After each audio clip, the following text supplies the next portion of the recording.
Olá, boa tarde. A inflação de 2017 fica em 2,95%, a mais baixa desde 1998 e pela primeira vez abaixo do piso da meta estipulada pelo Banco Central. A deputada Cristiane Brasil entra com recurso para tomar posse como ministra do Trabalho. Um relatório da Polícia Federal entregue hoje ao STF descarta ação intencional na queda do avião que matou o ministro Teori Zavascki. Policiais civis voltam ao trabalho depois de 3 semanas em greve no Rio Grande do Norte. Já os policiais militares continuam parados. Estados Unidos, 15 pessoas morrem e 20 ficam feridas num deslizamento de terra. Polêmica na França. Atrizes e intelectuais criticam a repercussão provocada por uma das maiores campanhas contra o assédio sexual. E aqui no estúdio, uma entrevista para tirar todas as dúvidas sobre a febre amarela. O Jornal Hoje está começando.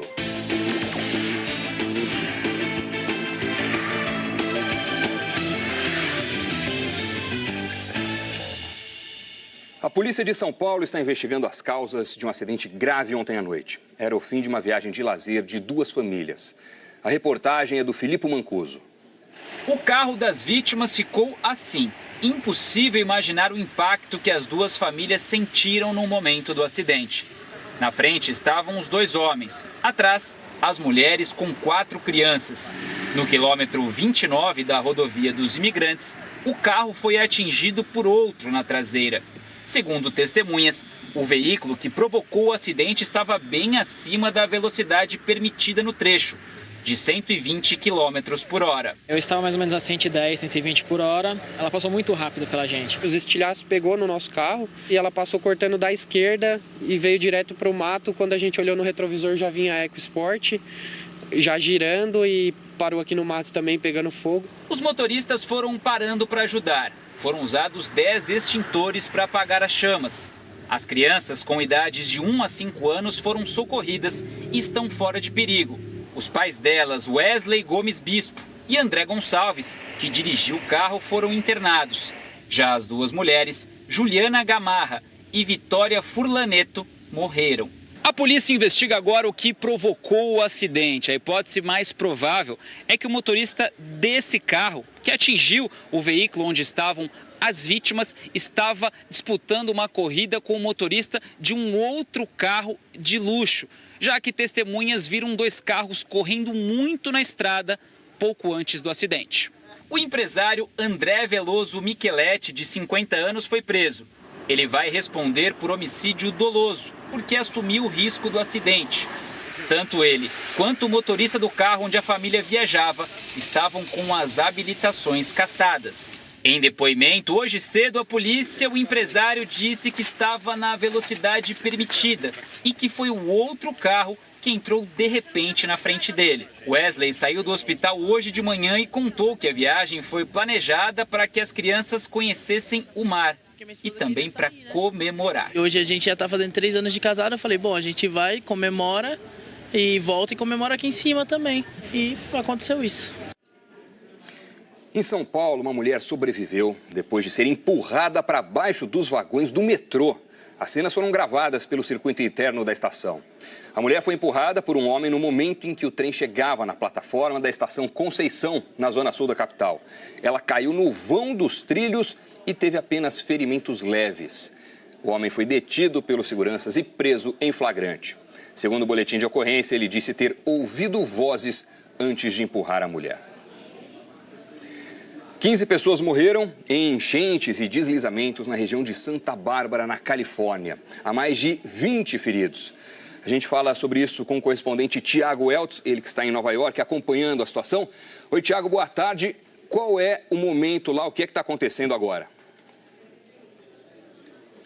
Oi, boa tarde, Duane. Boa tarde a todos. Muitas pessoas estão desaparecidas ainda, por isso as equipes de resgate continuam as buscas por sobreviventes. Centenas de pessoas estão isoladas aguardando resgate e milhares estão sendo obrigadas a sair de áreas de risco. As cidades atingidas ficam em uma grande área próxima a Los Angeles. A região recebeu a chuva mais forte em 1 ano. E sim, essa região é a que recentemente foi devastada pelos incêndios. Estradas estão fechadas, cidades sem luz, o que dificulta ainda mais o trabalho dos socorristas. De uma montanha de lama e destroços, os bombeiros resgatam a vida. E Lauren, de 14 anos, que ficou horas soterrada, desabafa. Por um minuto, eu achei que estava morta. Além dos bombeiros que continuam vasculhando a lama por sobreviventes, os próprios moradores fizeram resgates. Esse homem, emocionado, conta que encontrou um bebê e tirou a lama da boca dele. A criança sobreviveu e ele espera que ela esteja bem. A Guarda Costeira está usando helicópteros para resgatar pessoas de áreas que ficaram isoladas. Aqui uma família inteira foi salva, incluindo 3 crianças, entre elas um bebê de colo. As inundações e deslizamentos de terra acontecem pouco tempo depois de o estado ter sido atingido pelos piores incêndios de sua história. E isso não é uma coincidência. O fogo devastou a vegetação de várias áreas, deixando o solo exposto, desprotegido. Agora, a chuva veio e arrastou tudo, em avalanches de lama que tomaram ruas, viraram carros, invadiram casas. Ainda não há estimativa dos prejuízos causados pelas inundações, num estado que ainda tentava se recuperar dos incêndios. A gente fala agora da previsão do tempo aqui no Brasil. Thiago Scheuer já está com a gente. Salve, Thiago, bem-vindo. Fala, tudo bem, Doni? Boa tarde para você. Boa tarde, meu caro. Você disse e a chuva chegou mesmo lá no sul do Brasil, né? Chegou, a gente avisou isso ontem aqui, né, Doni? Choveu ontem, tá chovendo hoje. E em Floripa tá chovendo muito. Só nas últimas 6 horas passou aí dos 60 milímetros. Isso é praticamente 1/3 da média de janeiro para lá em pouco tempo. E essa chuvarada, ela tá subindo, vai ficar ali estacionada agora à tarde também. Veja aqui, ó, pegando boa parte de Santa Catarina, principalmente a faixa leste, também no Paraná e o sul de São Paulo. Atenção para você que mora nesses lugares. Hoje vai acumular em Barra Velha, lá em Santa Catarina, 45 milímetros, é muita coisa. Guaratuba, no Paraná, 39 e Peruíbe, em São Paulo, 24 milímetros, sem sol aí nas 3. Essa chuvarada, ela acaba trazendo riscos, né, de alagamentos, deslizamentos de terra. Veja aqui, ó, risco médio hoje, nordeste do Rio Grande do Sul, faixa leste de Santa Catarina, do Paraná e sul de São Paulo. O que está provocando toda essa chuva é aquele corredor de umidade famoso no verão, que desce aqui, ó, da Amazônia, cruza o Brasil e chega até o sudeste. Só que hoje ele está empurrado um pouquinho para baixo, por isso que está pegando essas áreas que eu falei do sul e também aqui parte de São Paulo. Você vê que esse corredor, ele está lá em cima, né, provocando também bastante chuva. Veja as nuvens ali. Em Rio Branco, por exemplo, tem pancadas fortes agora à tarde, 30 graus de temperatura. Em Brasília, a mesma situação, só que 28. Salvador, 30, uma chuva um pouco mais fraca. São Paulo, 29, pancadas também isoladas. E em Curitiba, sem sol, sol de folga por lá, 23 graus. E eu vi ali pelo mapa algumas nuvens no Nordeste. Tá chovendo por lá também? Tá chovendo, a gente falou disso aqui ontem também, né, Doni? Nordeste com chuva desde ontem. Vem mais chuva agora à tarde, inclusive, para toda a região. E eu te mostro quem está causando essa chuva por lá. É o vórtice ciclônico de altos níveis. Para os íntimos, lá, ó. VECAM. O que ele é? Ele é uma baixa pressão. Nas bordas dessa baixa pressão é que ficam concentradas as nuvens de chuva. Então leva a chuva para todo esse lugar aqui, ó. E aí ele foi empurrado para o continente, por isso trazendo essa chuva para o Nordeste. E aí em vários pontos de São Luís, né, teve alagamento hoje pela manhã. Veja aí, amanheceu assim, ó, por causa da chuva da madruga. Um muro chegou a cair com a força da água e alguns semáforos até pararam de funcionar. Imagina o caos aí no trânsito, dá para ver pelas imagens, né? Eu tô falando tanto de chuva que nem amarelo tem no mapa hoje, né? Olha, faz tempo que eu não vejo, não sei nem se eu já vi um mapa todo verde assim como tá. Isso significa chuva pelo Brasil inteiro em algum momento do dia. Você pode ver que o sol até pode sair em algumas regiões, como no norte, também aqui no Nordeste, como eu já descrevi, no Sudeste também. Agora tempo fechadão mesmo, mais lá para o sul do Brasil. Até o Rio Grande do Sul ali tem pancadas de chuva forte. Em Teresina hoje, chuva forte, 32 graus. Maceió com 30, Rio de Janeiro já deu uma trégua, aquela chuvarada, mas ainda tem chance de alguma pancada, 32. Campo Grande com 28. Porto Alegre também tem chance de chuva, 32 graus. Amanhã, boné ou guarda-chuva? Amanhã guarda-chuva. Eu recomendo guarda-chuva, tá? Por quê? Eu te mostro aqui que tem riscos para o Brasil. Repara aqui, ó, em vermelho, leste de Santa Catarina. Continua aí com perigo, muita chuva, chuva volumosa amanhã, continua por lá. Agora, em laranja, você vê alerta de temporais, né? Aquela chuva um pouco mais espalhada e forte do norte do Rio Grande do Sul, passa por todo o estado de São Paulo, sul de Goiás, Mato Grosso do Sul, oeste de Mato Grosso e vai até o Amazonas e Acre. E também aqui, ó, do Amapá, passando até a costa leste do Nordeste. Em amarelo, chuva forte com raios em alguns pontos, viu, Doni? Tá certo. Thiago Scheuer, valeu. A gente se fala amanhã. Até amanhã, abraço. Tchau. No Rio Grande do Norte, as delegacias de Polícia Civil voltaram a funcionar hoje, depois de 21 dias de paralisação. Vamos ver agora como é que está a situação dos PMs. Quem conta pra gente é a repórter Michele Rincon. Oi, Michele, boa tarde. Boa tarde, Doni. Uma assembleia está acontecendo neste momento, olha só. Está sendo apresentado agora para cerca de 100 policiais que estão participando dessa assembleia o documento que foi assinado já pelo governador Robinson Faria, do PSD. É um documento que foi chamado de termo de acordo extrajudicial. Nele, o governador Robinson Faria se compromete a não punir nenhum policial que participou da mobilização. Ele também se compromete a pagar na sexta-feira o salário de dezembro dos policiais militares, civis e também dos agentes penitenciários e se compromete a dar outras providências, como, por exemplo, comprar carros novos para a polícia, 59 novos carros com recursos do Banco Mundial e dar outras providências, como também questões relacionadas à segurança, que são reivindicações da categoria. O governador Robinson Faria, ele também colocou outros pontos nesse documento e encaminhou para a Assembleia Legislativa uma série de medidas, fiscais para dar mais... Ainda incendiaram um carro em frente à sede da Polícia Militar e circularam pelas ruas dando tiros para o alto. No litoral, em Guarequiçaba, assaltantes explodiram uma agência que tem os caixas eletrônicos abertos até mais tarde. Segundo a polícia, eles renderam 5 pessoas, mas não conseguiram roubar o dinheiro. Nenhum bandido foi preso. A Polícia Federal entregou hoje à ministra Carmen Lúcia, presidente do Supremo Tribunal Federal, um relatório parcial sobre o acidente que matou o ministro Teori Zavascki em janeiro do ano passado.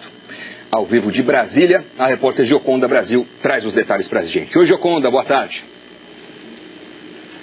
Oi, Doni, boa tarde a você, boa tarde a todos. O diretor-geral da Polícia Federal, Fernando Segovia, veio para essa reunião aqui no Supremo, acompanhado do delegado responsável por esse inquérito, Rubens Maleiner.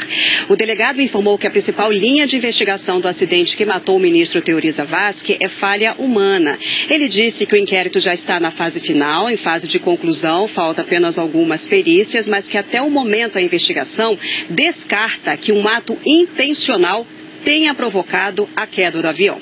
Vamos ver um trecho do que ele disse. A possibilidade de um ato intencional contra aquele voo foi bastante explorada em diversos exames periciais e atos investigatórios diversos e nenhum elemento nesse sentido foi encontrado, né?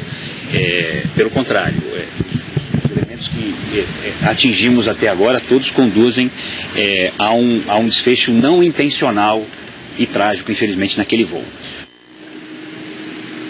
Além da Polícia Federal, que investiga eventuais condutas responsáveis pelo acidente, o CENIPA, da Aeronáutica, também faz uma investigação paralela, mas para ir para descobrir o que aconteceu e, assim, evitar novas tragédias.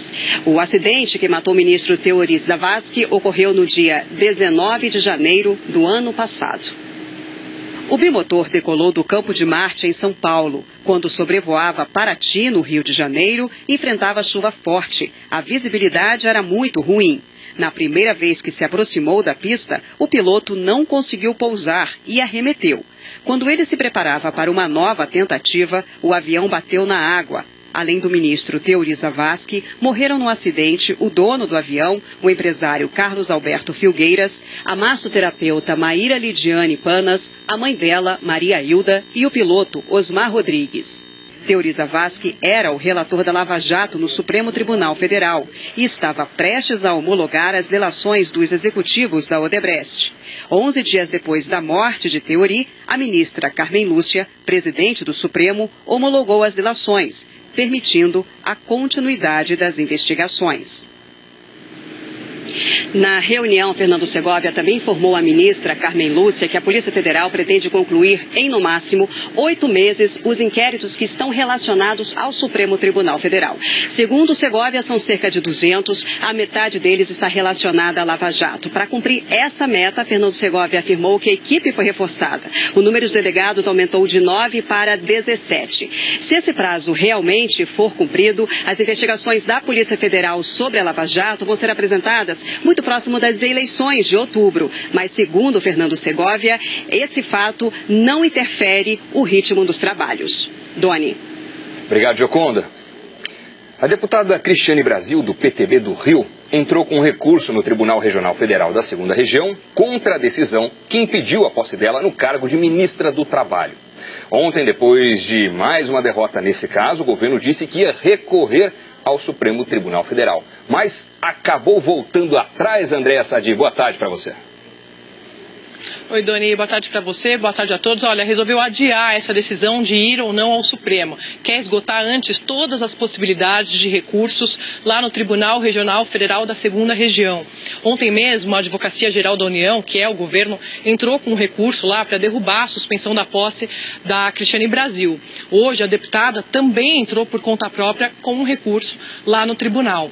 A deputada e o governo alegam a mesma coisa, que um juiz não pode ter a competência de fazer uma indicação para um ministro de Estado, que isso cabe ao presidente da República. Esse recurso da Cristiane Brasil, ele caiu nas mãos de um desembargador, que é o Reis Fried, mas ele declinou dessa competência e foi redistribuído agora há pouco para um outro desembargador. Doni. Andréa Sadi, obrigado. Boa tarde para você. E a inflação do ano passado, medida pelo Índice Nacional de Preços ao Consumidor, fechou em 2,95%. O que contribuiu muito para esse resultado foi a queda no preço dos alimentos. Quem explica pra gente é o repórter Paulo Mário Martins, do Rio de Janeiro. Quem está sempre por aqui já percebeu uma diferença ou outra. Deu um alíviozinho, mas a situação está tão difícil, né? A crise do país é tão grande que alivia aqui, mas outras contas estão muito altas, né? E o IBGE confirmou essa sensação do consumidor. A inflação até subiu bastante em dezembro na comparação com novembro, mas encerrou o ano de 2017 em 2,95%, abaixo do piso da meta do Banco Central, que é de 3%.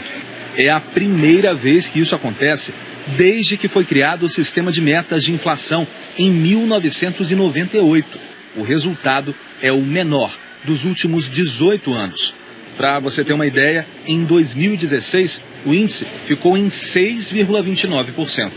É como se o monstro da inflação tivesse sido fisgado pela barriga.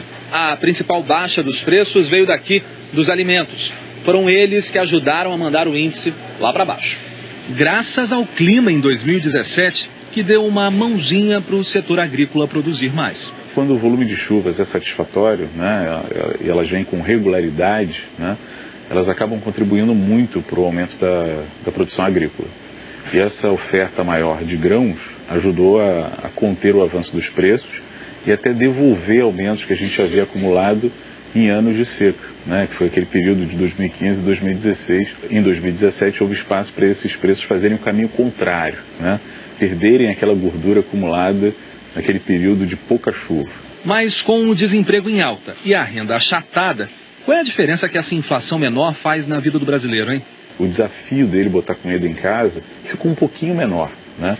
Só que ele ainda vive o mal-estar do desemprego. Então essa situação poderia ser melhor se a gente tivesse um desemprego menor e convivendo com uma redução desse nível nos preços dos alimentos. Como a gente viu, foi a primeira vez que a inflação fechou abaixo da meta, que é decidida pelo Conselho Monetário Nacional e que precisa ser cumprida pelo Banco Central. Primeira vez que fechou abaixo do piso da meta. Mais ainda, quando a inflação fecha o ano fora dessa banda de mínimo e máximo, o presidente do Banco Central tem que fazer uma carta aberta para explicar por que isso aconteceu. O William Goldfein marcou para hoje, à tarde, a leitura dessa carta. E com a inflação baixa, o BC pôde baixar radicalmente a taxa de juros no ano passado, o que influenciou o comportamento dos investimentos financeiros. É o que a gente vai ver na reportagem da Renata Ribeiro. Assim como em qualquer mercado, comprar e vender é o negócio deles. Assim como na seção de matinais, na de juros futuros, de títulos públicos e de ações, os preços são remarcados de acordo com o ritmo da economia. É assim como no supermercado. Nesse mercado que vende produtos financeiros, a inflação também teve uma influência direta nos preços.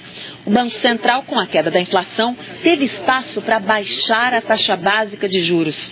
E esse é um dos fatores mais importantes na tomada de decisão dos investidores. Os operadores viram aumentar o interesse por títulos do governo, assim como a procura por ações de empresas brasileiras. E nessas prateleiras, alguns investimentos se valorizaram mais do que outros. Quem apostou na Bolsa de Valores de São Paulo teve lucro na casa de 27%. quase o dobro do que quem colocou o dinheiro naqueles fundos de investimento oferecidos pelos bancos. Os que trabalham com títulos pré-fixados, por exemplo, chegaram a render 14%. A poupança passou a render menos quando a taxa básica de juros caiu abaixo de 8,5%. Mesmo assim, teve o melhor ganho real descontado à inflação desde 2006. Deu cerca de 6% no ano. A grande surpresa para o mercado financeiro ao longo de 2017 foi a queda da inflação. Todos os ativos que têm atrelados à taxa de juros de longo prazo ou à taxa de juros real de longo prazo, que são os títulos atrelados à inflação, se valorizaram. Além disso, com taxa de juros mais baixa e com uma melhora na perspectiva de cenário econômico, você também teve uma valorização do mercado de ações. Hoje cedo, assim que saiu o índice de inflação de dezembro e o fechado de 2017, notamos uma movimentação nas mesas. Era o mercado financeiro já remarcando preços e ajustando as projeções.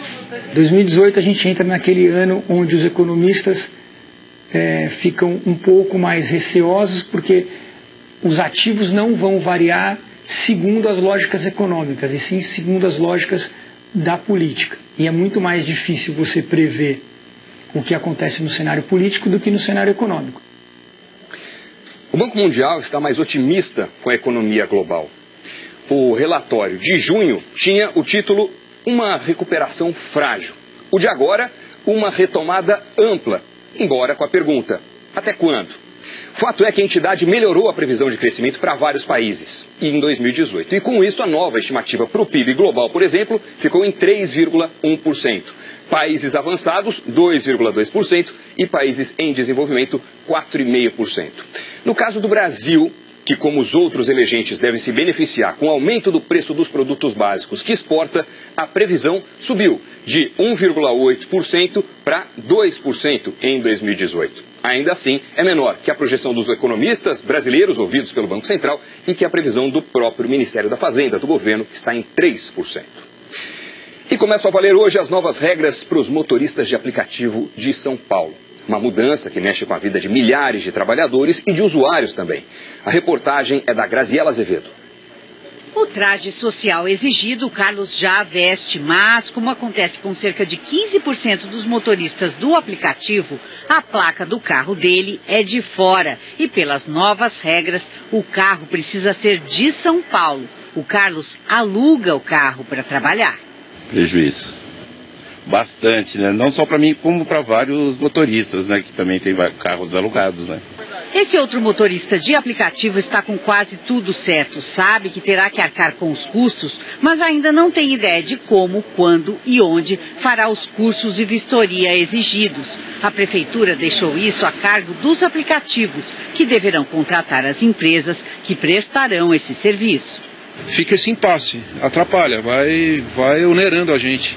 A lei municipal que disciplina as atividades dos aplicativos começou a valer hoje. O motorista terá, entre outras coisas, que identificar o carro com os adesivos das empresas, ter atestado de antecedentes. A carteira de habilitação terá que ser renovada para incluir carimbo, informando que o motorista é remunerado. Cumprir 16 horas de curso online e ter carro com seguro e até 7 anos de fabricação. O descumprimento só vai gerar multa depois do dia 29. Nesse momento é uma orientação apenas indicando quais os documentos que estarão faltando caso encontre algum motorista sem a documentação completa. Esse é o bastidor de um aplicativo de transporte de passageiros. Em geral, são escritórios enxutos, com pouca gente, muitos computadores e nenhum lugar para arquivar papéis. Por isso, a burocracia é um dos pontos mais criticados quando se fala em regulamentação. Os aplicativos continuam tentando desburocratizar parte da lei. Além disso, temem novas mudanças, já que a legislação varia de cidade para cidade e há um projeto de lei que está em tramitação no Congresso e que valerá para todo o país. O ideal seria que tivesse uma legislação uniforme federal que sinalizasse os pontos para as prefeituras se embasarem para fazer as regulamentações municipais. Um protesto de vigilantes no centro de São Paulo terminou com 3 pessoas feridas. O protesto foi em frente à sede do sindicato no Largo do Arouche, na região central. Os manifestantes querem o afastamento da diretoria do sindicato. Segundo eles, a categoria queria um reajuste perto de 9% e o sindicato fechou em menos de 3%. 3 pessoas foram levadas para a Santa Casa. Um manifestante foi detido. O sindicato negou que tenha lançado bombas durante o movimento. A polícia disse que está investigando quem foi o responsável. O governo do estado de São Paulo anunciou hoje como vai ser a vacinação fracionada no estado. A vacinação começa no dia 3 de fevereiro. 52 municípios, além da capital, vão receber a vacina fracionada. A meta é imunizar 6,5 milhões de pessoas, 2,5 milhões só na cidade de São Paulo. Desde o ano passado, São Paulo registrou 29 casos confirmados de febre amarela. 13 pessoas morreram. A Bahia e o Rio de Janeiro também vão fracionar as doses da vacina da febre amarela. Na Bahia, a vacinação será em 8 municípios e no Rio de Janeiro, em 15. A campanha nesses 2 estados vai de 19 de fevereiro até o dia 9 de março. O Jornal Hoje convidou o infectologista Jean Gorenstein, do Hospital Emílio Ribas, para responder algumas dúvidas que vocês, telespectadores, enviaram para a gente sobre a febre amarela, sobre a vacina contra ela. Doutor Jean, boa tarde, seja muito bem-vindo. Muito obrigado. Bom, a gente tem muitas dúvidas, então eu começo te perguntando logo a questão enviada pelo Rafael Pinheiro. Quais são os sintomas da febre amarela? Bom, a febre amarela ela é composta basicamente de sintomas como dor no corpo, súbita, febre, também abrupta, medida 38, 38,5, assim como dores nas juntas e o amarelamento dos olhos e escurecimento da urina. Lembrando que esses sintomas são muito parecidos com algumas outras doenças, como por exemplo hepatite, leptospirose, que são comuns nessa época chuvosa, portanto um médico tem que fazer o diagnóstico. Quem tem que tomar a vacina agora? As pessoas que devem tomar a vacina nesse momento são as pessoas que moram realmente nas áreas em que nós chamamos áreas endêmicas, em que estão acontecendo casos com febre amarela, casos confirmados de febre amarela, ou que morem nos entornos de parques onde os macacos estão morrendo contaminados pelo próprio vírus. Essas emergencialmente devem ser protegidas, devem ser imunizadas. As demais vão sendo feitas gradualmente ao longo das próximas semanas. Lembrando que o macaco não transmite a doença, né? Não, a transmissão ocorre apenas pela picada dos mosquitos. Felizmente, nesse momento, os mosquitos transmissores são os mosquitos silvestres, os sabetes, os hemagogos. Nós não temos febre amarela transmitida pelo Aedes aegypti, portanto, não temos, neste momento, a febre amarela urbana. Tá certo. Doutor, pergunta do Adson Felipe de Jesus, da cidade de Salinas, Minas Gerais. Após eu tomar a vacina, em quanto tempo eu estarei imune à doença, imunizado? Existe uma média, eu começo a produzir células específicas que começam a aumentar no 8º, 9º, então a média é que a partir do 10º dia eu já esteja protegido. Sugere-se que 12 a 15 dias a minha proteção, a minha imunização estará assim garantida. Pergunta da Amanda Sanches, tomei a vacina recentemente e tive alguns efeitos colaterais, isso é normal? Isso não acontece com todos, mas algumas pessoas têm efeitos colaterais da vacina. Como ela é feita por um vírus vivo, enfraquecido, as pessoas tomam a vacina e podem ter 3, 4 dias depois do recebimento da vacina, dores no corpo, dores nas juntas, febre. Isso suscita muito o fato deles terem uma forma muito mais branda, muito mais suave do que eles teriam se tivessem realmente a febre amarela. Qual é a eficácia de fato da vacina fracionada? Ela é muito eficaz, ela já foi comprovada em alguns países da África que viveram epidemias como Angola, Congo, e mostrou que a imunidade dela, mesmo fracionada, ou seja, em frações menores, uma quantidade menor do que vírus, garante uma proteção por 9 anos. Ou seja, diferente da vacina hoje, que é uma vacina convencional. Eu tomo a minha vacina, eu não preciso tomar ao longo da minha vida mais, uma dose só é imunidade duradoura. Quem tomar na próxima campanha aqui nos estados da Bahia, São Paulo e Rio de Janeiro, que são doses fracionadas, necessitarão obrigatoriamente em 9 anos uma revacinação para garantir a proteção. Doutor Jean, evidentemente nós temos muitas outras perguntas, por isso esse bate-papo vai continuar na internet logo depois do Jornal Hoje. Você pode deixar lá as suas perguntas no nosso site. Jean, muito obrigado por enquanto pela participação. Eu agradeço, muito obrigado. A seguir, a superlotação de cartórios eleitorais da Bahia para regularização da biometria digital. E a falta de alimentos e remédios provoca uma onda de saques na Venezuela. A gente volta já. Em algumas regiões do Brasil, os eleitores estão enfrentando filas enormes para fazer a biometria. A identificação digital vai ser obrigatória nas próximas eleições em mais da metade dos municípios brasileiros. É o que você vê na reportagem do Mauro Anchieta, de Salvador. Mais um dia de fila gigantesca no Tribunal Regional Eleitoral em Salvador. Milhares de eleitores passaram a noite aqui. Dona Ivonete chegou às 2 da madrugada. Quando a senhora chegou, quantas pessoas já estavam aqui na fila? Mais de 1.000 pessoas. Ela levou um banquinho de casa, mas a turma que está alugando cadeiras não reclama do movimento. Quanto está a cadeira aí? Oi? Quanto está a cadeira? R$5. Às 10 da manhã, a fila já tinha saído do estacionamento do tribunal e chegava até a rua. Naquele momento, Joselita era a última.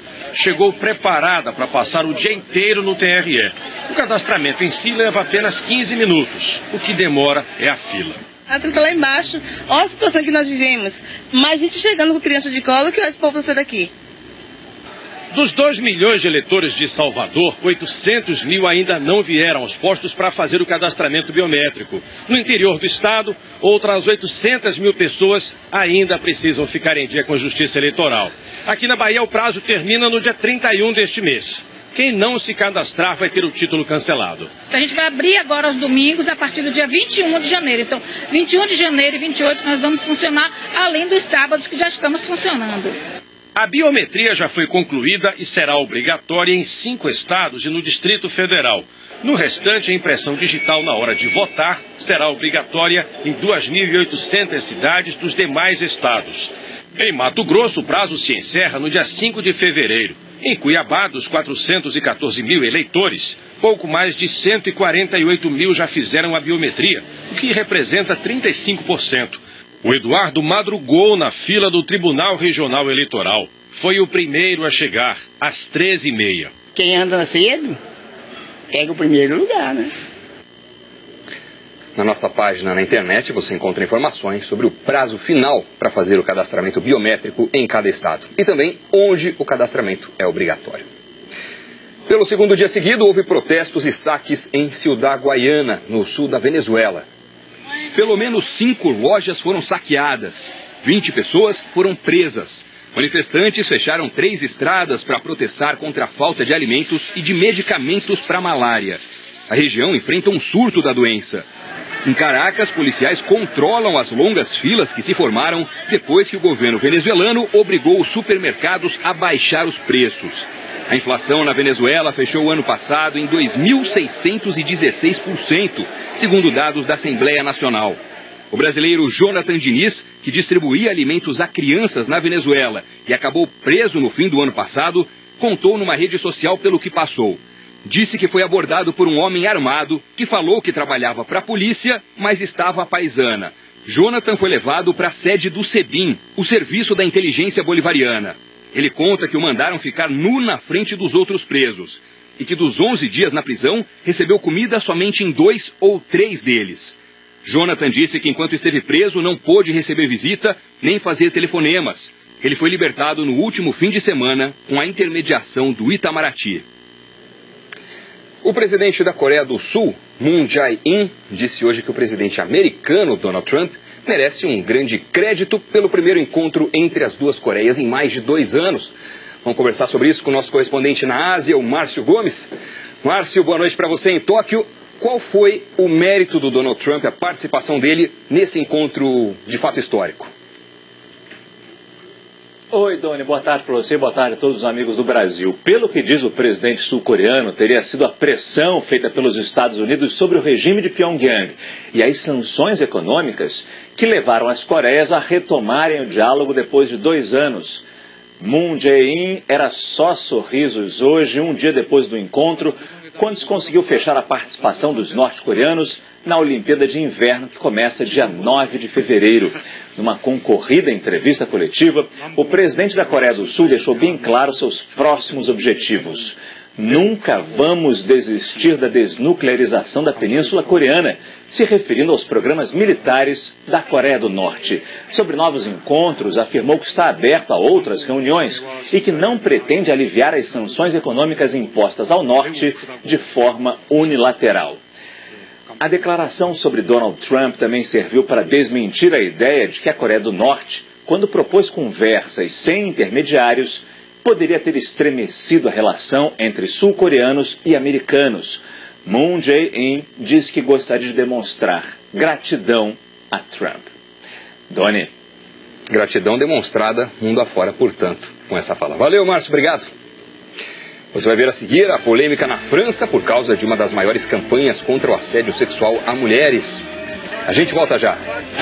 As francesas alertaram para um novo puritanismo desencadeado pelas recentes denúncias de assédio sexual que tiveram início no meio cinematográfico. A publicação gerou polêmica e uma nova discussão sobre limites. É o que você vê na reportagem do correspondente Rodrigo Alvarez. Atrizes e intelectuais escreveram e assinaram a carta publicada no jornal francês Le Monde.